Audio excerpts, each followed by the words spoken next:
আমরা নিরপেক্ষ নই। আমরা মুক্তিযুদ্ধের পক্ষে। শুধু দর্শক শ্রোতা, দৃষ্টিকোণ একাত্তরের পক্ষ থেকে আপনাদের স্বাগত জানাই। গত কয়েকদিন আম, অনেক হৃদয় বিদারক ঘটনা ঘটে গেল।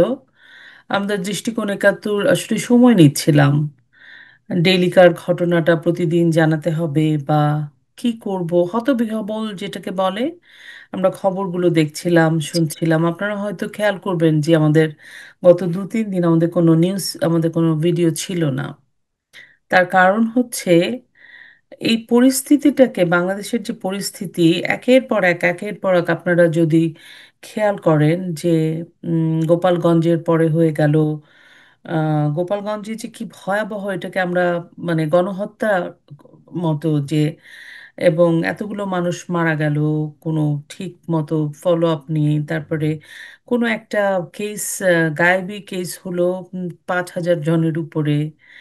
আম, তারপরে সেটার আবার কোনো মানে হতাহত বা মৃতের পরিবারের সদস্য করেননি, উপপরিদর্শক করেছেন। মানে একটা অদ্ভুত অবস্থা। তারপরে দেখেন অত্যন্ত কষ্টদায়ক যে মাইলস্টোনে এত বড় একটা প্লেন ক্র্যাশ হয়ে গেল, সেটা নিয়েও কত নাটক, কত তামাশা। একটা মানে মানে মানুষের বাচ্চা, মানে এতগুলো বাচ্চা প্রাণ হারালো, সেটার কোনো সঠিক তথ্য পাবে না বাবা মা, তাদের বাচ্চারা কোথায় আছে।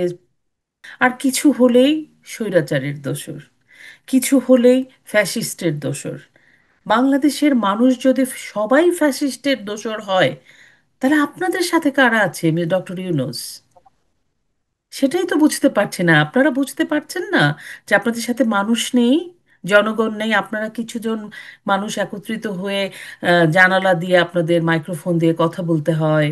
আপনারা অবরুদ্ধ থাকতে হয় 9 ঘন্টা।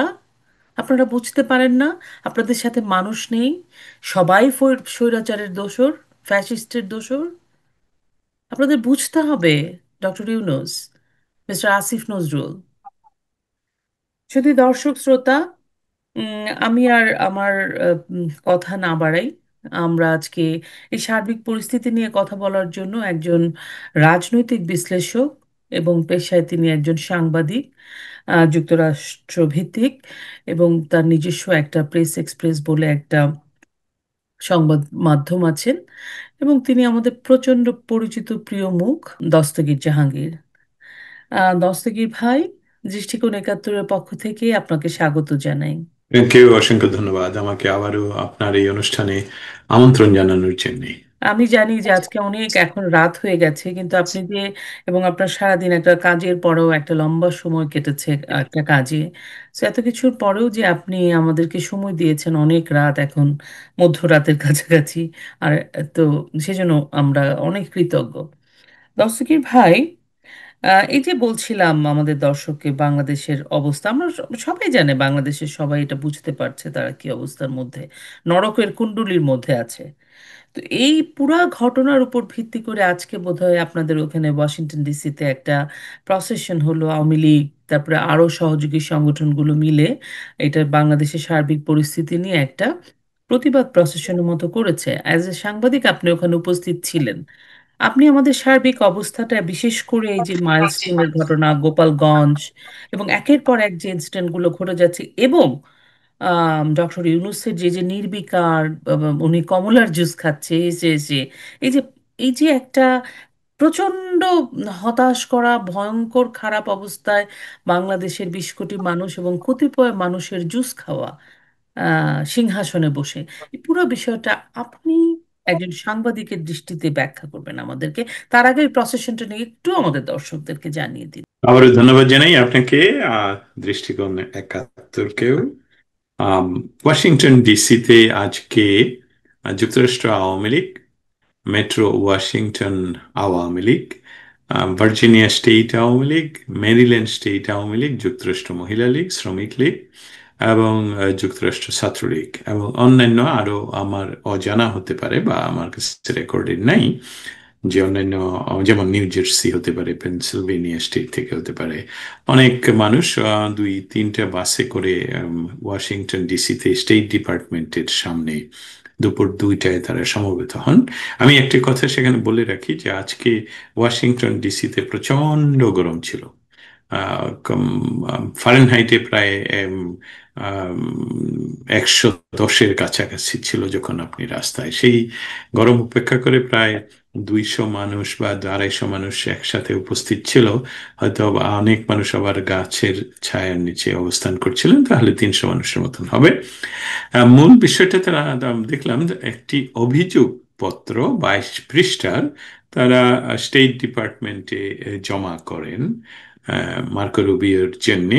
মার্কো রুবিওর পক্ষ থেকে কেউ একজন, যেটা আমার ভিডিওতে আমি তখন হয়তো বা অনুপস্থিত ছিলাম, যে তারা হস্তান্তর করেন। তাদের স্লোগানগুলোর মধ্যে ছিল ডক্টর ইউনূসের যে এই কারণ, আপনি শুরুতেই যে কথাগুলো বলছিলেন, যে বাংলাদেশের ঘটনা এত দ্রুত পরিবর্তন অর্থাৎ ভালোর দিকে নয়। যে দিন দিন যে একজন মুমূর্ষু রোগী যেমন আরো বেশি মুমূর্ষু হয়ে পড়ে, সেই রকম বাংলাদেশের অবস্থা প্রতিদিনই আম, এরকম ভাবেই খারাপের দিকে যায় বলে আমরা আসলে কোনটা দিয়ে শুরু করব, কোনটার জন্য কাজ করব, কিসের জন্য কাজ করছি, কোনটা বাধা দিব, কোন বিষয়টা নিউজ করব, কোন বিষয়টা, এসবগুলো হাজার হাজার মানে আনলিমিটেড। বাংলাদেশের আনাচে কানাচে প্রায় সমস্ত জায়গা থেকেই আমরা যেহেতু ইতিমধ্যে বাংলাদেশের গণমাধ্যম যেহেতু আমাদের বাংলাদেশের সঠিক চিত্র তুলে ধরে না, তাই বাংলাদেশের not only Dhaka, not only Chattogram, not only Sylhet, বাংলাদেশের আনাচে কানাচের বহু জায়গা থেকে আমাদেরকে ভিডিও এবং ফটোগ্রাফি পাঠানো হয়, যেসবগুলো অ্যাট্রোসিটি, যেসবগুলো কোনো ধরনের সংবাদ বাংলাদেশেও আসে না। এখন আমাদের লোকবলের অভাবের কারণেও কিন্তু আমরা এটা সবসময় সব প্রচার করতে পারি না। তবে আর্কাইভ করা হচ্ছে।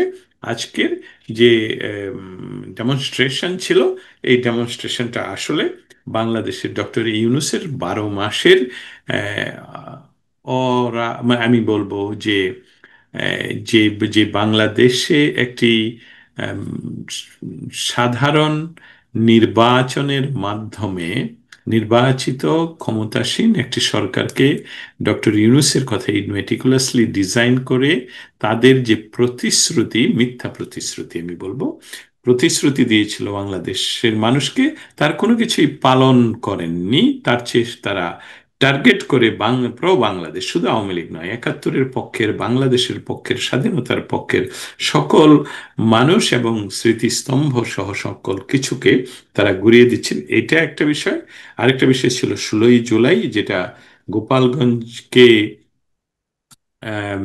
মার্চ টু গোপালগঞ্জ, একটি নতুন হুম। রাজনৈতিক সংগঠন, যেটা বলছে তারা পদযাত্রা করছে দেশব্যাপী তাদের সরকারি পৃষ্ঠপোষকতায় এবং আর্মির সাঁজোয়াজান সামনে পিছনে নিয়ে। সেই দল সারা দেশে পদযাত্রা বা পথযাত্রা, পথ মেলা, আই ডোন্ট নো, আমি যেহেতু ওই বিষয়গুলো তেমন মাথায় নিতে চাই না, সেটাকে তারা পরিবর্তন করে বলল মার্চ টু গোপালগঞ্জ। এই বিষয়টাও আজকের একটা মৌলিক বিষয় ছিল এই প্রতিবাদ সভার। কিন্তু আমি যেটা এখানে মেনশন করতে চাই, মিলিটেন্টরা কিছু শব্দ প্রয়োগ করে, ইউজ করে এটা বোঝানোর জন্য যে কি ধরনের কাজ হবে। মার্চ টু গোপালগঞ্জ, এই যে মিলিটেন্ট ওয়ার্ডগুলো ব্যবহার করা হলো, তাতেই বোঝা যাচ্ছে যে আরেক 32 নম্বরে যেভাবে সরকারি পৃষ্ঠপোষকতায় যে ঘটনাগুলো ঘটলো এবং সরকারি বুলডোজার দিয়ে যেভাবে ইয়ে করা হলো, ঠিক একই কায়দায় তারা সেদিন সম্পূর্ণ প্রস্তুতি নিয়েই গোপালগঞ্জে গিয়েছিল। কিন্তু গোপালগঞ্জের শতভাগ মানুষ, আমি বলবো শতভাগ মানুষ গোপালগঞ্জে হ্যাঁ। তাদের মিটিংয়ে, ভিডিও আপনি দেখেছেন, আমি দেখেছি, সেই মিটিংয়ে তাদের নিজস্ব গাড়িতে করে তাদের তাদের সহযোগী এবং তাদেরকে সিকিউরিটি দেওয়ার জন্য যে গুন্ডা বাহিনী বা টেরর গ্রুপ রেখেছিল, যেসবগুলোর ছবি আমাদের কাছে আছে, এছাড়া গোপালগঞ্জের কোনো সাধারণ মানুষকে ওই চেয়ারগুলোতে বসতেও দেখা যায়নি। হঠাৎ করে দেখলাম ওই চেয়ারগুলো সমানে উড়ে যাচ্ছে বিভিন্ন দিকে। অতএব আমি এখানে একটা বিষয়, যারা আমাদেরকে শুনবেন বা শুনছেন, আমি আপনাদের কাছে তুলে ধরতে চাই, লক্ষ্য করবেন, গোপালগঞ্জে যা ঘটলো সেটার সরকারি কোনো নির্দিষ্টভাবে ব্যাখ্যা করা হলো না। সরকার বলছে গোপালগঞ্জে আক্রমণ করা হয়েছে, সরকার আরেকটা কথা বলছে যে 71-কে যারা গন্ডগোল বলে এটাকেও বলছে গোপালগঞ্জে গন্ডগোল হয়েছে। কিন্তু গোপালগঞ্জে কার সাথে কার গন্ডগোল হয়েছে, গোপালগঞ্জের ঘটনাটা কি? আমি চ্যালেঞ্জ করছি বাংলাদেশের নিরাপত্তা বাহিনীর যে কোনো লেভেলের, সেটা হতে পারে র্যাব, হতে পারে পুলিশ, হতে পারে বাংলাদেশ মিলিটারি, যে বাংলাদেশের মিলিটারিকে সেদিন গোপালগঞ্জের কোনো মানুষ আক্রমণ করেননি। গোপালগঞ্জের সাধারণ মানুষেরা একটা অর্বাচীন, একটি অশিক্ষিত মূর্খ একটি গ্রুপ যখন বাংলাদেশের শুধু জাতির পিতাই নন, যে বিশ্ব নেতা বঙ্গবন্ধুকে যখন অশালীন ভাষায় গালিগালাজ করছে, তখন সাধারণ মানুষ এই সভা পণ্ড করে দেয়। এটার ভিডিও আপনারা দেখতে পারেন, মিস্টার ওয়াকার, আপনি এই ভিডিওটা দেখতে পারেন। আরও বাংলাদেশের যে সকল জেনারেল ব্রিগেডিয়ার আপনারা রয়েছেন, আপনারা এই ভিডিওটা দেখতে পারেন। দেখুন, সেখানে কোনো মানুষকে কিল ঘুষিও দেয়নি, তারা সভাকে পণ্ড করে দিয়েছে। হ্যাঁ, এই সভাপণ্ড যদি বাংলাদেশের কোনো আইনে হয়ে থাকে, যে কোনো আইনের ব্যাঘাত, অবশ্যই তাদের নাম, তাদেরকে কেস করে গ্রেফতার করে জাস্টিসে পাঠানো যায়, মানে বিচারে পাঠানো যায়। কিন্তু আর্মি, আপনারা তো গুলি করেছেন, এবং ভিডিওতে আমি আমার সম্ভাবনা থাকলে এখনই, মানে উপায় থাকলে আমি এখনই দেখাতাম সেগুলো আমাদের আর্কাইভ করা। গুলি তো করছি স্যার, গুলি কর ডাইরেক্ট ডাইরেক্ট গুলি কর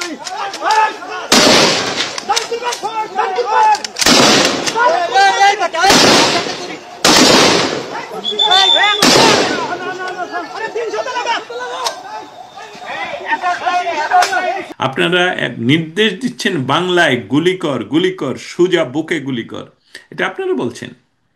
অথচ আপনাদের সেখান থেকে মানুষ দেখাই যাচ্ছিল না যে আপনাদেরকে কেউ আক্রমণ করছে কিনা। সেই সাথে ভিডিও আছে আমাদের কাছে, যে যাদেরকে আপনারা বাংলাদেশের সাধারণ মানুষের করের পয়সায় সাঁজো আজান কিনা, যেই সাঁজো আজান আপনার ব্যবহার করে আপনারা দুইটি প্রেসিডেন্টকে শুধু হত্যা করেছেন বাংলাদেশে, আপনারা বাংলাদেশকে বহিঃশত্রুর আক্রমণ থেকে কখনোই রক্ষা করেননি। এই যে যারা আজকে যাদেরকে আপনারা সাজু আজান দিয়ে প্রোটেকশন দিচ্ছেন, তারা কিন্তু আসলে বহিঃশত্রুর এজেন্ট, এবং তাদেরকে আপনারা আহ, সমস্ত সরকারি প্রোটোকল দিয়ে বাংলাদেশে ঘোরাচ্ছেন। যে বেলা শেষে আসলে আপনারা পাকিস্তান স্টাইলে, যে পাকিস্তান ফর্মুলায়, পাকিস্তান আর্মির ফর্মুলাতে যে কাজটুকু করতে চাচ্ছেন, সেই বিষয়টা হলো যে উম, একবার পাকিস্তান আর্মি ইমরানকে নিয়ে আসে, আবার অমুককে নিয়ে আসে, তমুককে নিয়ে আসে, তাদেরকে একটা নির্বাচনের মধ্যে ক্ষমতায় বসায়, এবং 5 বছর তারা কখনো শেষ করতে পারেনি পাকিস্তান জন্ম নেওয়ার পর। That is the true history. এবং সেই ধারায় আপনারা চাচ্ছেন এই এই অশিক্ষিত বর্বর কয়েকজনকে ক্ষমতায় বসানোর জন্য, যার জন্য আপনারা প্রোটোকল দিচ্ছেন। মৌলিক কথায় ফিরে যাই, মাইলস্টোন একটা স্কুল, সেই স্কুলের উপর ফাইটার জেট বিমান পড়ে গেল, দুর্ঘটনা, মেনে নিলাম, দুর্ঘটনা ঘটতেই পারে, আমি যখন বিমানে বসি তখনও দুর্ঘটনা ঘটতে পারে, ফাইটার জেট সেটা দুর্ঘটনা ঘটতে পারে। এটা অনেকগুলো প্রশ্ন এখানে, এটাও একটা কারণ ছিল আজকের এই বিক্ষোভ বা সমাবেশের ওয়াশিংটন ডিসিতে। এবং সেখানে শুধু আমরাই না, লোকাল মানুষেরা, আমেরিকান মানুষেরা উপস্থিত ছিলেন। প্রচণ্ড অস্থির গরম থাকলেও সেখানে অন্যান্য সাংবাদিকরাও ছিলেন। তো মাইলস্টোনের ঘটনাটা তো ছোট, মানে এটা একটা দুর্ঘটনা। দুর্ঘটনা হলে আমরা, আমাদের কেন বলতে হবে এটা নিয়ে কথা? দুর্ঘটনা হলে আমাদের দেশের যে কোনো উপায়ে যে দেশ পরিচালনা করেন, তাকে দুঃখ প্রকাশ করতে হবে, লাশ গণনা করতে হবে, তাদের পরিবারের প্রতি সমবেদনা দেখাতে হবে, প্রয়োজন বোধে পরিবারের কাছে যেতে হবে। যাওয়া যাবে না হসপিটালে, যাওয়া যাবে না হসপিটালে, কারণ হসপিটালে গেলে যায় চিকিৎসা নিচ্ছে, তার অসুবিধা হবে। তারপরে এটা বার্নিং বিষয়, শরীর পুড়ে যাওয়া, সেখানে যে কোনো ধরনের, কারণ একটা মানুষ, এই সাধারণ জ্ঞানটুকু তো আমাদের সকলের থাকা উচিত। বায়োলজিস্ট হতে হবে না, আপনাদের বায়োলজিস্ট হতেই হবে না, যে আমরা সারাদিন কোটি কোটি ভাইরাস ব্যাকটেরিয়া আমরা বহন করি। অতএব একটা ওপেন উন্ডের কাছে আপনি যাবেন কেন? কিন্তু আপনারা এই কাজটা এইসবগুলো করছেন। আপনারা সেখানেও ভোটের রাজনীতি করতে গেলেন। সচিবালয়ে গেলেও আমাদের এই শিশুরা দাবি করতে যে তাদের কলিগদের, কলিগ বলছি, তাদের সহপাঠীদের সহপাঠীদের। সহপাঠীদের যে হত্যা করা হলো বা নিহত হলো, দুর্ঘটনা যদি স্বীকার যদি এটা প্রমাণিত হয় দুর্ঘটনা, তাদের রিয়েল হিসাব দেওয়ার জন্য, এবং তারা স্বাভাবিকভাবেই বাংলাদেশের শিক্ষা উপদেষ্টা বলা হয়, আমি তা ওনার চেহারাও মনে নেই, উনি আসলে কি বলবো, কিভাবে উনি উনি আহ, হচ্ছেন প্রফেসর ইউনূসের 30 বছরের সহকর্মী, সেজন্য এটা উপহার স্বরূপ মনে হয় দিয়েছেন। কারণ উনি আচ্ছা কোথায় গেছেন না জানেন না, কিছু নূরজাহান বেগম। আচ্ছা, ডক্টর ইউনূস বাংলাদেশকে ওনার নিজের একটা প্রতিষ্ঠান হিসাবে ব্যবহার করছেন।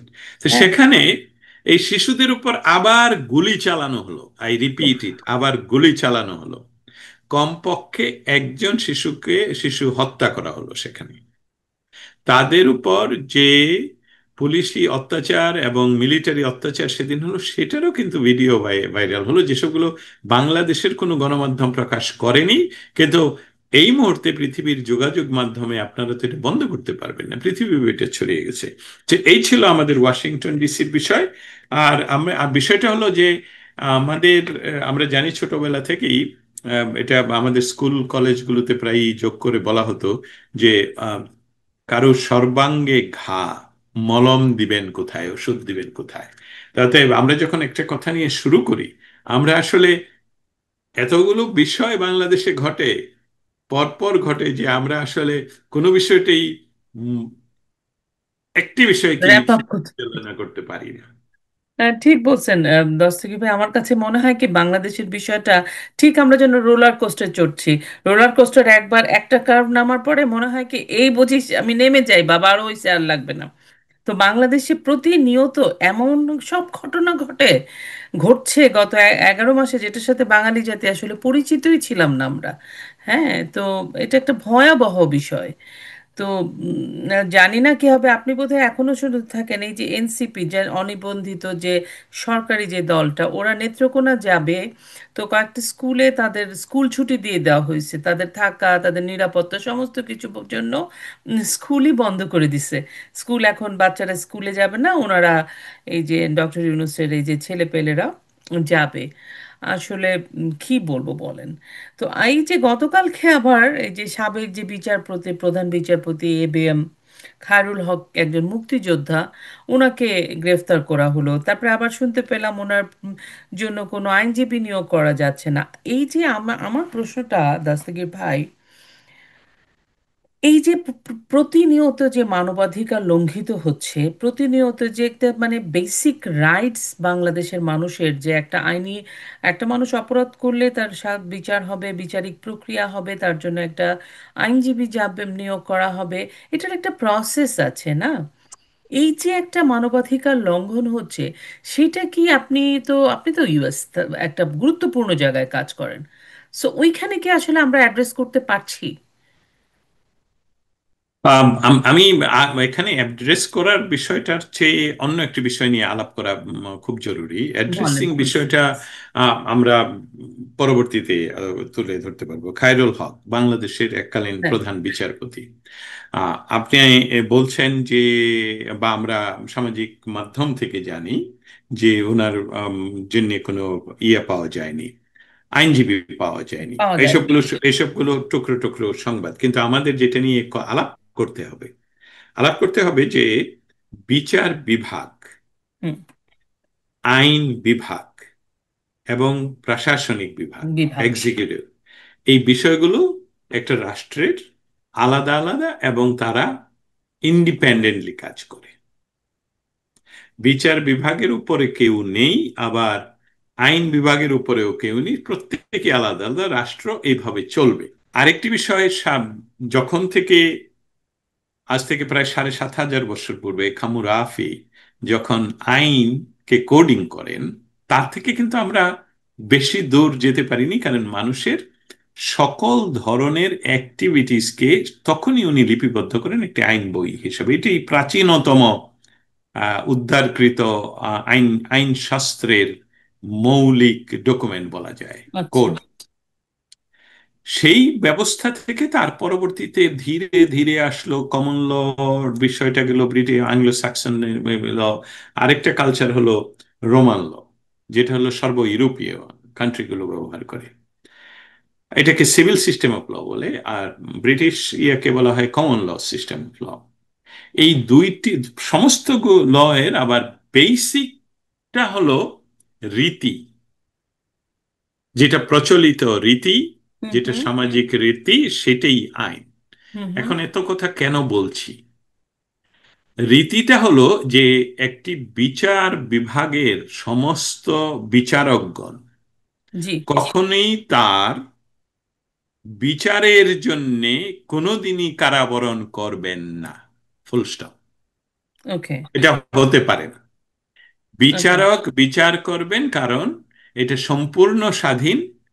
বিচারের বিচারকের বিচারকে যদি এমনকি চ্যালেঞ্জ করা হয়, তাহলে কোর্ট অবমাননায় আপনার আবার বিচার হতে পারে। আমাকে ওকে। এই বিষয়টা নিয়ে একটু বলতে হবে, কারণ এই বিষয়টা নিয়ে আমার পড়াশোনা আছে, এই জন্য হ্যাঁ বলছি। হ্যাঁ, অবশ্যই হ্যাঁ, অবশ্যই। যে কারণটা হলো যে বিচার বিভাগকে যদি আপনি প্রশ্নবিদ্ধ করে ফেলেন, হুম হুম। তাহলে তো ওই বিচারে আপনি রায় পাবেন না, সে ভয় পাবে রায় দিতে। অতএব রায় যাতে সঠিক হয়, এই জন্য বিচারের রায়কে চ্যালেঞ্জ করা যায় না। বিচারপতিকে সময়ে ক্রিটিসাইজ করা যায় যে এই রায়টা উনি ভুল করেছিলেন, কিন্তু এই রায় বদলানোর জন্য আপনাকে আবার বিচারিক ব্যবস্থায় যেতে হবে। কিন্তু ওনাকে গ্রেফতার করবেন, এটা পৃথিবীর ইতিহাসে হিটলার বোধহয় করেছিলেন কিনা আমার জানা নেই, পরে বলতে হবে। কিন্তু আমাদের ডক্টর ইউনূস করে দেখালেন। তার অর্থটা কি? এটা এই এই সরল, মোটা দাগে সরল একটা বিষয়। ডক্টর ইউনূস বাংলাদেশের রাষ্ট্রের যে মৌলিক কাঠামো, সেটাকে উনি ভেঙে দিচ্ছেন।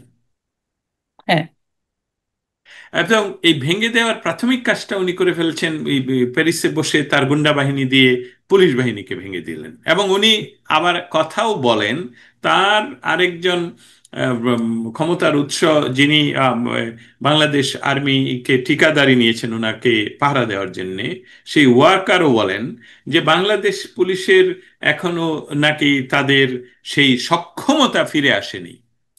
হ্যাঁ, তাহলে বলে কি? তো। তাহলে ঘটনাটা আপনি যেভাবে শুরু করলেন যে স্বৈরাচার স্বৈরাচার স্বৈরাচার পতন ঘটলো আপনাদের কথায়, ডক্টর ইউনূসদের কথায়। তো স্বৈরাচার পতন ঘটলে এখানে পুলিশ বাহিনীকে হত্যা করতে হবে কেন? পুলিশকে তো, পুলিশ যেহেতু বাংলাদেশে ম্যানিপুলেট করতে পারে প্রত্যেক গভর্নমেন্ট, এটা অন্যান্য দেশে হয় না, আমেরিকাতে ইম্পসিবল। কিন্তু আপনাদের দেশে, আমাদের দেশে এটা যেহেতু ম্যানিপুলেট করতে পারে, তাহলে সেই পুলিশকে আপনারা ক্ষমতা নেওয়ার সাথে সাথেই তো অর্ডার করতে পারতেন, না এখন সব আওয়ামী লীগ ধরো। তাহলে তো তারা তো আপনার কথা শুনতো, কিন্তু পুলিশকে মেরে ফেলছেন কেন? এটা কিন্তু মোটা দাগে আমাদের বললে হবে না, এটা চিন্তা করতে হবে। পুলিশকে মেলে ফেলার মৌলিক কারণ মেটিকুলাসলি ডিজাইন, একটা রাষ্ট্রের যতগুলো ব্যবস্থা তাকে ধ্বংস করে দিতে হবে। এবং সমস্ত পৃথিবীর সমস্ত রাষ্ট্রের মৌলিক নিরাপত্তার দায়িত্বে থাকে পুলিশ বাহিনী। এবং সেই পুলিশ বাহিনীকে যখন আপনি তাদের মরালিটি নষ্ট করে দিতে পারবেন, ধ্বংস করে দিতে পারবেন, তার অর্থ হলো আপনি দেশে তখন মব সৃষ্টি করতে পারবেন, বাধা দেওয়ার কেউ থাকবে না। এবং সেটাকে তারা অফিসিয়ালি এই উপদেষ্টারা বলছে, যেটা আমরা আমাদের জীবিত সময়ে হয়তোবা আমিও হয়তোবা কোর্টে আইনজীবী হিসাবে উপস্থিত থাকবো এদেরকে জেলে দেওয়ার জন্য। কারণ তারা মবকে কিন্তু বলছে, প্রেশার মব গ্রুপ। বলছে না, কি বলছে? Pressure pressure group. Do group. You understand? So this is a plan, যে এই সিস্টেমটাকে তারা, এই বাংলাদেশ চলার যে সিস্টেম, এটাকে সোমালিয়া করতে হবে। আচ্ছা। এই বিষয়টাই doctor Yunus one by one করে গেলেন। কারণ ডক্টর ইউনূসের এই আসিফ নজরুল, আসিফ নজরুলের নাম কিন্তু মোহাম্মদ নজরুল ওর সামথিং, কে একজন তাকে ইয়ে করার জন্য বা বললো, আরে আসিফ আপনার, নট, হ্যাঁ। হ্যাঁ, যে আসিফ নামটা যোগ করে, এটা আমি জানলাম কিছুদিন আগে। যে এই এই উনি আইনশাস্ত্রে নাকি শিক্ষকতা করেন। আমি আইনশাস্ত্র নিয়ে মাস্টার্স করা। আমি ওনাকে চ্যালেঞ্জ করি, আপনি আর আইনের তত্ত্বের বেসিকও জানেন না। যদি জানতেন, তাহলে অন্ততপক্ষে আপনি যেহেতু বলেন যে আপনি একজন শিক্ষক, আপনি একজন প্রফেসর, আমি জানি না টাইটেল ওনার প্রফেসর কিনা। তাহলে আপনি আমাদের জেলে যতগুলো মানুষ ফ্যাব্রিকেটেড কেসে হত্যা মামলায় সাংবাদিক সহ জেলে পড়ে রাখছেন তাদের সবাইকে বেল দিয়ে দিতেন। হ্যাঁ, আপনি আপনি নিজে মব সৃষ্টি করে বাংলাদেশের বিচার বিভাগের সকল সুপ্রিম কোর্টের সকল বিচারপতিদেরকে পদত্যাগ করাতেন না। আপনি যদি আইনের বেসিক থিওরিটা জানতেন তাহলে আপনি আজকে যে প্রাক্তন প্রধান বিচারপতিকে গ্রেফতার করলেন তাতে করে সমস্ত বিচারপতি বিচার ব্যবস্থাকে যে আপনি ধ্বংস করে দিলেন। কারণ এটা তো প্রেসিডেন্স হয়ে গেল একটা বিষয়ে। আবার অ্যাংলো স্যাক্সন লতে প্রেসিডেন্স ইজ এ ল, যেটা কমন লতে না, মানে ইয়েতে কমন ল বলছি, যেটা সিভিল সিস্টেম অফ লতে নাই। সিভিল সিস্টেম অফ লতে হলো প্রত্যেকটা কেস আলাদা আলাদা এবং প্রত্যেকটা কেস ইউনিক। কিন্তু কমন লতে হলো প্রেসিডেন্স, যে যেটা ঘটছে আগে এই কাজে এইরকম ঘটছে, অতএব আমরা এটাকে বা ইয়ে করতে পারি, কোর্ট গ্রহণ করবে, তার মানে এটা আইন। অতএব আপনারা যে একজন বিচারপতি তার কোনো ধরনের সে ভুল করলো, সে ভুল বিচার করলো, কিন্তু সে আইনের ঊর্ধ্বে এই ইয়ে করার জন্য, তার বিচারের রায় দেওয়ার জন্য এটা কখনোই চ্যালেঞ্জ করা যায়, মানে এইভাবে এক্সিকিউটিভ যেটাকে বলে প্রশাসনিক ভাবে তাকে ইয়ে করা যাবে না, তাকে কেস করা যাবে না, তাকে এই কেসে গ্রেফতার করা যাবে না। এটা কোনো কেস না, এটা কোনো মেরিট না, এটা হবে না। অতএব আপনি নজরুল সাহেব, আপনি কিন্তু আপনিও একজন মূর্খ। আইনশাস্ত্র সম্বন্ধে আইনশাস্ত্র আইন জানলে হবে না, আইনের কোডটা জানলে হবে না, আইনে কি লেখা আছে জানলে হবে না, আইনের তত্ত্ব জানতে হবে, আইনের থিওরি জানতে হবে। দ্যাট ওইখানে না গেলে আইনকে আপনি ব্যাখ্যা করতে পারবেন না। তাদের বাংলাদেশকে ধ্বংস করার দ্বার প্রান্তে নিয়ে যাওয়ার যে মৌলিক কাজগুলো ডক্টর ইউনূস করছেন, তার একজন আমি বলবো প্রথম সারির সহ সহযোগী। ক্রিমিনাল হলো এই নজরুল সাহেব। এবং তাকে ভবিষ্যতে যে কোর্টে আমরা উঠাবো সেখানে অবশ্যই আমি একজন আইনজীবী হিসাবে ওনার এই কর্মকাণ্ডগুলো আমি নিজে ব্যাখ্যা করব। অতএব আমাদের দেশকে ধ্বংস করার জন্যে, এই সিস্টেমটাকে ভেঙে দেওয়ার জন্যে এবং এটাকে একটা এমন একটা দেশে রূপান্তরিত করার জন্য যার কিছু অংশ ব্যবহার করবে পৃথিবীর পরাশক্তি, কিছু অংশ ব্যবহার করবে অন্যান্য রাষ্ট্র যারা খেপে যাচ্ছে আমাদের উপরে, এমনকি আরাকান আর্মি, আর কিছু কিছু একটা অংশ হয়তোবা ঢাকাকে কেন্দ্র করে, যেখানে একটা নতুন একটা 1905 সনের মতন একটা ঘটনা, যে মুসলিম বাংলা, এবং তারা সেখানে দিনরাত এই এই ইয়া করবে যেটা তালেবানরা করছে। আমরা চাই না বাংলাদেশের এই পথে যাক, এবং তার জন্য বিশ্বব্যাপী কাজ হচ্ছে। তারই একটি বহিঃপ্রকাশ ছিল আজকে আজকে ওয়াশিংটন ডিসিতে। হ্যাঁ, সেটাই আমি জানতে চাচ্ছি যে অ্যাকচুয়ালি একদম ফ্রম দ্য ডে ওয়ান, যেদিন থেকে নাকি শেখ হাসিনা ক্ষমতা ছাড়লেন, পুলিশ হত্যা দিয়ে শুরু হলো এবং রাস্তার উপর ঝুলিয়ে রেখে মানুষকে একটা ভয়ের ত্রাস তৈরি করে এই যে ধ্বংসযজ্ঞ, সেটা 11 মাস যাবৎ চলছে। এবং কোনো প্রশাসনের কোনো সংস্থা, কোনো স্তম্ভই আমাদের আসলে এখন আর দুমড়ে মুচড়ে উনি ফেলছেন। এটা ওনার একটা ডিজাইন। উনি এইভাবেই হয়তো উনি এই এজেন্ডা নিয়ে আসছেন। এমনও হতে পারে একদিন ওনার সব কাজ শেষ হয়ে যাবে, উনি হয়তো চলে গেছেন। কিন্তু আমার প্রশ্ন ছিল আপনার কাছে, আপনি খুব সুন্দর করে আমাদেরকে আইনি ব্যাখ্যাটা বুঝিয়ে দিলেন। কিন্তু আমার বক্তব্য হচ্ছে যে এই যে ঘটনা, এখন তো সোশ্যাল মিডিয়ার যুগ, সমস্ত মানুষ সমস্ত কিছু দেখতে পায়, দেশে বিদেশে সবাই।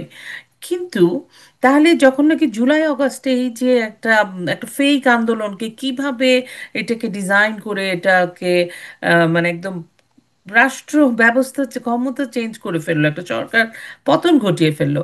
তো এই যে 11 মাস যাবত যে এই যে অত্যাচার, নিপীড়ন, মানুষ হত্যা, গুম খুন হচ্ছে, অবলীলায় করে যাচ্ছে, তো এটা কি ওয়ার্ল্ড মিডিয়ার কাছে, আপনার কি মনে হয়, আপনি তো একজন জার্নালিস্ট, আপনার আই দিয়ে এটা কি পৌঁছাচ্ছে কথাগুলো? বিশ্ব মিডিয়া কি আহ, বিশ্ব মিডিয়ার কিন্তু ইয়ে নেই, মানে যেটাকে বলবো ঘুমিয়ে নেই। ঘুমিয়ে নেই, হ্যাঁ, সেটাই একটু বললে আমাদের দর্শকরা খুশি হবে আর কি, না না, এটা জানতে এটা চান। এটা দর্শকরাও জানেন। এবং খুব সহজ, শুধু ডটগুলো আবার একত্রিত করলেই বা কানেকশন করলেই দেখা যাবে বিশ্ব মিডিয়া কাজ করে যাচ্ছে। যেমন ডক্টর ইউনূস ক্ষমতা গ্রহণ করার পর গত সেপ্টেম্বরে যখন ওয়াশিংটন এবং নিউ ইয়র্কে আসেন, তখন উনি অনেক তার যে কানেকশন দেখানোর জন্য উনি সরকারি শকটে চড়ে গেলেন নিউ ইয়র্ক টাইমসের অফিসে গিয়ে উনি ইন্টারভিউ দিলেন। আমরা সকলেই জানি ওই ইন্টারভিউ উনি আমাদের যে সাংবাদিক, ভদ্রমহিলার কথা এই মুহূর্তে আমার নাম মনে নেই, উনি খুব পরিচিত সাংবাদিক, পপুলার সাংবাদিক, তিনি ডক্টর ইউনূসকে একই প্রশ্ন চতুর্থবার করেন, বার করেন, যেটা মব নিয়ে। লক্ষ্য করেন উনি ক্ষমতা নিলেন অগাস্টের 8 তারিখে, সেপ্টেম্বরে বেশি দিন নয় তখনই কিন্তু নিউ ইয়র্ক টাইমস, যেখানে উনি গদগদ করে নিজে হেঁটে হেঁটে গেলেন গাড়ি থেকে নেমে, আমি ভিডিওটা আমার চোখের সামনে ভাসছে, হুম। যে উনি সেখানে গিয়ে বাংলাদেশে এই হচ্ছে সেই হচ্ছে বলে আসবেন, কিন্তু সাংবাদিক কিন্তু তাকে ছাড়েনি। উনি যখন ওনাকে যখন বললেন যে বাংলাদেশে মব কিলিং হচ্ছে, বলছে মিথ্যা কথা। ও তো হুম। আবার বললেন যে না, আপনি বলছেন মিথ্যা কথা, কিন্তু আপনার যে ইন্টারিম গভর্নমেন্ট, তা সে আসলে কি বাংলাদেশের জনগণকে রক্ষার জন্য কি কি পদক্ষেপ নিচ্ছে, কারণ আমাদের কাছে রিপোর্ট আছে যে বাংলাদেশে মব কিলিং হচ্ছে। উনি আবার হুম। বললেন অতিরঞ্জিত। তারপর ওই মহিলা কিন্তু বারবার এটাকে, তা উনি ফাইনালি ওইটাই বলেন অতিরঞ্জিত। এই যে নির্বিকার মিথ্যাচার, একটা বিকারলেস একটা মানুষ, তাতে বিশ্ব মিডিয়ার পৃথিবী, আমাদের ওই যুক্তরাষ্ট্রের যেটা বললাম new York Times, Washington post সহ ব্রিটিশ গণমাধ্যমের, আপনি নেইম ইট, বিবিসি সহ অন্যান্য, গার্ডিয়ান পত্রিকা সহ, ইকোনমিক্স টাইম বা বোধহয় ইন্ডিয়ান পত্রিকা, চাইনিজ পত্রিকা, রাশিয়ান পত্রিকা, জাপানিজ পত্রিকা, অস্ট্রেলিয়ান পত্রিকা, এমনকি আল জাজিরা, সমস্ত কিছুই জায়গায় বাংলাদেশের এই যে মব কিলিং হচ্ছে, আম, তারপর যে আইনি দুঃশাসন চলছে, এই বিষয়গুলো কিন্তু প্রতিদিনই নিয়ে আসছে এবং প্রতিদিন এই কথাগুলো বলা হচ্ছে। ডক্টর ইউনূসকে তো তুলোধনা করে দিল ইয়াতে, যুক্তরাষ্ট্রে যখন উনি গেলেন। হ্যাঁ, বিবিসির সাথে উনি যে কথা বলে নিজেরা প্রচার করলেন, বিবিসি তার উল্টোটা প্রচার করে দিল যে উনি সেখানে কি বলছেন। ঠিক একইভাবে বিভিন্ন জায়গায় উনি যে এখন ব্রিটেনে গেলেন, কি অপমানটা হয়ে আসলেন। এই এই অপমানটা আপনার যদি লজ্জা না থাকে, আপনার যদি অপমান জিনিসটা কি, আপনার সফেদ কাপড় থাকলে আনি বুঝবেন যে এখানে ময়লা আছে, অতএব আপনি আর তো এটা বুঝতে হবে যে সে মানে ওনার সে লজ্জাও নাই, উনি একটা ভয়াবহ মিথ্যুক প্লাস নির্লজ্জ, মানে দুইটাই একটা মানে বিকারহীন, বিকার যে মানুষটার এখন এখন সম্পূর্ণ বিকার, উনি উলঙ্গ হয়ে ঘুরতে পারবেন, উনি কিন্তু একটুও লজ্জা বোধ করবেন না। শিশুগুলো মারা গেল উফ, ফাইটার জেটের নিচে, উনি লিখে দিলেন টাকা দাও। টাকা আপনি দাও। জাস্ট আপনি জাস্ট চিন্তা করেন যে একটা মানুষ, আপনি প্রথমেই বললেন তারা রাষ্ট্রীয় শোক পালন করবে, সেখানে অরেঞ্জ জুস এন্ড ভোদকা মিশানো গ্লাস নিয়ে উনি বসা, এবং বিকট হাসি দিয়ে, মানে বিকট না, বিশ্রী একটা কুৎসিত। কুৎসিত একটা হাসি দিয়ে উনি ইয়ে করছেন। আপনারা বলছেন জুস, ওই রাষ্ট্রের ওই পর্যায়ে তো বিভিন্ন জায়গায় যাওয়া হয়, ওরা ওই জুস শুধু খেয়ে তৃপ্তি পায় না। অতএব এই বিষয়টা মানুষকে জানতে হবে, বাংলাদেশের ম্যাক্সিমাম মানুষ হলো মুসলিম ধর্মাবলম্বী। অতএব উনি যে কুৎসিত হাসি দিলেন, সেটাই তো হারাম, এই হাসিটাই হারাম। ওনারা শোক পালন করলেন, কিন্তু ওনাদের চোখে মুখে তো আমরা যেটা দেখলাম সেটাতে তারা উৎসাহিত, তারা রক্ত চায়, আরো রক্ত চায়, তারা আরো বাংলাদেশের মানুষকে হত্যা করতে চায়। ওইটা অতএব আবার অনেকে অনেকে ব্যাখ্যা করছিলেন, যে শুনছিলাম যে ওই যে একটা মানে মানে হাসি দিচ্ছে, নর্মাল খাচ্ছে জুস, এটা হয়তো উনি ওনার প্রভুদের দেখাবে যে না, বাংলাদেশে সেরকম কোনো কিছু সিরিয়াস ক্রাইসিস বা কোনো সমস্যা নাই, সব ঠিক আছে। এটাই তো দেখাচ্ছে, এটাই সবসময় হয়তো তো দেখাতে দেখাচ্ছে, চাচ্ছে সে। সবসময় দেখাচ্ছে। এবং তার বিশ্বব্যাপী এবং যে সকল পলিটিক্যাল জায়গায়, পার্টিগুলো তার সাথে আছে, এটাও একটা দেখানোর বিষয়। হ্যাঁ, পলিটিক্যাল পার্টিগুলোতে আসলে একটা প্রেসারে রাখা হয়েছে। দেখেন, মব মব তৈরি করতে দিচ্ছে, আবার একটা বৃহৎ পলিটিক্যাল পার্টির যারা আম, স্থানীয়, তারা বিভিন্ন চাঁদাবাজি করছে, তারা ডাকাতির সাথে যুক্ত, এবং সেসবগুলো কিন্তু টেকনিক্যালি আবার ডক্টর ইউনূসই তাদেরকে দেখাচ্ছে, দেখেন আপনারা কিন্তু এই খারাপ কাজ করছেন, এবং মানুষ কিন্তু আপনাদেরকে আলটিমেটলি এটা তাদের বিরুদ্ধে ব্যবহার করবে। কিন্তু বিশ্বব্যাপী আবার দেখাচ্ছে যে আমার আহ্বানে বাংলাদেশের সমস্ত রাজনৈতিক দল একত্রিত, কিন্তু ওইখানে চারটা রাজনৈতিক দলের কথা বলা হচ্ছে, একটি কিন্তু এখনো রাজনৈতিক, এখনো ভ্রূণ। অনিবন্ধিত। নিবন্ধন হোক আর না হোক, সে সে সে ভ্রূণ, সে তার জন্ম হয়নি এখনো। জন্ম হয়নি। কারণ ওইখানে লিডার থাকতে হয়তো, আপনি আপনি আমার, চলুন আমরা একটা কথা বলি। পৃথিবীর বিভিন্ন দেশে বিভিন্ন রাজনৈতিক সংগঠন সম্বন্ধে আমরা অ্যানালাইসিস করি প্রতিনিয়ত। আমরা রাজনৈতিক নেতাদেরকে দেখি, তাদের কথা দেখি, তাদের ভাব দেখি, তাদের কাপড় চোপড় দেখি, তাদের খাবারের ইয়ে দেখি, তাদের অ্যাটিচিউড দেখি। আপনি আমাকে এনসিপির নেতৃবৃন্দের কথা বলুন তো, ওনাদের কাছে কোনো মানুষ কি, ওনাদেরকে দেখলে কোনো শ্রদ্ধাবোধ আসে? ওনাদেরকে দেখলে কি কোনো ধরনের যে আমি তার ফলোয়ার হব, এরকম কোনো টেন্ডেন্সি মাথায় আসে? এমনকি মনে হয় যে ও, সে যে কথাটা বলছে এটা তো খুব মনোযোগ দিয়ে আমার শুনতে হবে, বিশ্লেষণ করতে হবে। এটা তো তাদেরকে নিয়ে আমি দেখি নেই এখনো পর্যন্ত কোনো রাজনৈতিক বিশ্লেষক তাদের কোনো কথা নিয়ে কোনো বিশ্লেষণ করেছে না, কারণ তারা রাজনীতিই জানে না। তারা জাস্ট ওয়াকার সাহেবের সরাসরি সহযোগিতায় এই মূর্খ কয়েকটি টাকা তারা পকেটে করে। কারণ এটাও সত্য কথা বলতে হবে, তারা উম, এরকম একটা পরিস্থিতিতে ছিল যেটা বাংলাদেশের ম্যাক্সিমাম মানুষের আন্ডার প্রিভিলেজ। ছাত্রদের অবস্থায়। এবং সেটা এই মেটিকুলাসলি ডিজাইন করে এই ছেলে শিশুদের, শিশু শিক্ষার্থী বা ইউনিভার্সিটি শিক্ষার্থীদেরকে ব্যবহার করে তারা এই পাঁচজন এখন মাল্টি মিলিয়নার। তাদের কাছে অনেক টাকা, এবং এই টাকাগুলো দিচ্ছে কিন্তু তাদের ভাষায়, যেই স্বৈরাচারকে আপনারা সরালেন তাদের প্রশ্রয়ে যে সকল ব্যবসায়ী এবং মিলিটারি অর্গানাইজেশনগুলো, যে সকল শত শত কোটি টাকা তাদের, তারা আপনাদেরকে ডোনেশন করছে। এবং তাদের একজনকে এনে তো আপনারা উপদেষ্টাই করে দিলেন, তিনি বোধহয় 450 কোটি টাকা দিয়ে উপদেষ্টা হলেন, এক বিড়ি ফ্যাক্টরির মালিক। অনেক ধন্যবাদ ভাই, আবারও কথা হবে অন্য কোনো বিষয়ে। প্রতিবার বলি যে নিশ্চয়ই ভালো কিছু কথা হবে, হচ্ছে আর না, নিশ্চয়ই হবে। শুধু দর্শক শ্রোতা, আশা করি দস্তগীর ভাইয়ের আজকের কথোপকথন আমার আপনাদের ভালো লেগেছে। সবচাইতে আমি তরুণ প্রজন্মকে বলবো আপনারা ওনার শেষের কথাগুলো শুনুন। পৃথিবীর প্রতিটা দেশেই এইরকম যারা দেশের মানে আহ, যারা মূল ব্যক্তি, যাদের হাত ধরে স্বাধীনতা আসে, যারা একটা রাষ্ট্রকে আহ, তৈরি করতে সাহায্য করে এবং তাদের নেতৃত্বে একটা দেশ গঠিত হয়, সমস্ত দেশেই সেই সব মানুষগুলো ভীষণভাবে পূজনীয় বা ভীষণভাবে সবাই খুব আদরে রাখে তাদের। আমি আপনাদেরকে মানে আমি এতটাই কষ্টে পেয়েছি যখন আমি দেখলাম যেই 7ই মার্চের ভাষণ, যেই জায়গায় এত একটা ঐতিহাসিক 7ই মার্চের ভাষণ সোহরাওয়ার্দী উদ্যানে হয়েছিল, সেইখানেই পরাজিত শক্তিরা একটা ভাষণ বা সভার আয়োজন করলো। বাঙালি আমরা তাকে তাকে দেখলাম, অনেকে যোগও দিলাম। আমরা এটা নিয়ে একটা উচ্চবাচ্য করলাম না।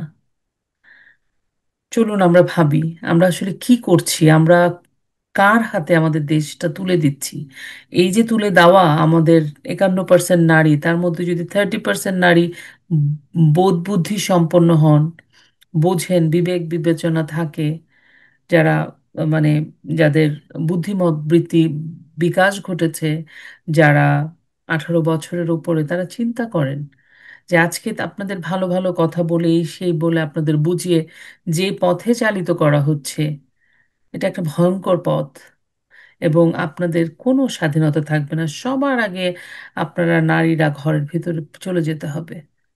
এটা একটা আপনার ইচ্ছার বিরুদ্ধে। আপনি যদি নিজে যেতে চান সেটা অন্য, আপনার ইচ্ছার বিরুদ্ধে। আপনার দম বন্ধ করে দেওয়া হবে, মুখ বন্ধ করে দেওয়া হবে। আপনার কন্যা শিশুটি স্কুলে যেতে পারবে না। আপনারা চিন্তা করুন, ভাবুন। চলুন আমরা ঐক্যবদ্ধ হই, আমাদের তো আর কিছু বলার নেই।